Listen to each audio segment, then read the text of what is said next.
சின்ன வேண்டுகோள்.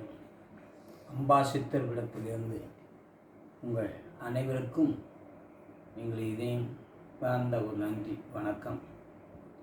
தாய் தகப்பனுடைய சொல்லுகளை பிள்ளைங்கள் ஆண் பிள்ளையாக இருந்தாலும் பெண் பிள்ளையாக இருந்தாலும் ஒரு சின்ன வேண்டுகோள்.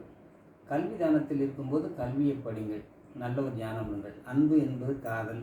காதலில் எல்லா மக்களுக்கும் எல்லாம் சேரும். யார் தான் இருந்தாலும் சரிதான், எந்த மக்கள் தான் சரிதான். அன்பால் எல்லாம் சாதிக்கலாம், வம்பால் சாதிக்க முடியாது. ஈண்டெழுப்பு, போராமை, பொடிப்பு, பொடி வைத்து பேசுதல், கண்ணும் கருத்துமாக இருந்து எண்ணும் எழுத்துமாக இருந்து சொல்லும் செயலுமாக இருந்து பாதையில் நடப்பதற்கு சரியான ஒரு முள்ளில் மிதிக்காமல் செல்வதற்கு வழி செய்யுங்கள். தாய் தகப்பனை கொஞ்சம் மதித்து வாருங்கள்.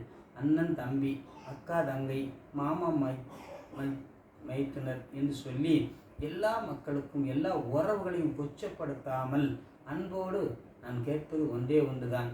சகோதரிகளை எல்லாத்தையும் வெறுக்காமல், உற்றார் உறவினரையும் மறுக்காமல் நான் சொல்வது ஒன்றும் இல்லை. நீங்கள் இருக்க வேண்டிய இடத்துல நீங்கள் உங்களை நம்பி கல்வி தானத்துக்குள் போங்க. நீங்கள் கல்வியை படிங்க. தாய் தகப்பன் எவ்வளோ கஷ்டப்பட்டு பணம் சம்பாதித்து உங்களை படிக்க வைக்கிறாங்க காலேஜில்.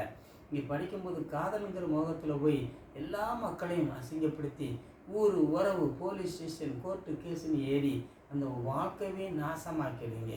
அன்பால் உங்களுக்கு என்ன வேணுமோ, உங்களுக்கு என்ன குறையோ அதை தீர்ப்பதற்கு நல்ல முடிவிடுங்க. அன்பாக பேசுங்க. எல்லா மக்கள்கிட்டையும் தாய் தகப்பன்கிட்ட அந்த மனப்பக்குவத்தை கொண்டு வாங்க. இந்த தாய் தகப்பனையும் சரியான முறையில் கனம் பண்ணி அந்த தாய் தகப்பனும் நல்ல ஒரு அன்போட பிள்ளைங்களை வளர்த்து நல்ல ஒரு ஆசி பண்ணுங்க. வெற்றியாக இருக்கும். எதையும் முடக்க வேண்டாம். தாய் தகப்பனே, உங்களை நம்பி யாரையும் நம்பாதீங்க. பிரத்யேக யார்கிட்டையும் உறவுகளை வைக்காதீங்க. உங்களுடைய உறவுகளை உங்கள் தாய் தகப்பனோட வைங்க. அன்பால் உங்களுக்கு பிடிச்சிருந்தா தாய் தகப்பன் பேசுங்க, அன்பாக கொண்டு செல்லுங்க. வெற்றியாகி தரேன். நன்றி, வணக்கம்.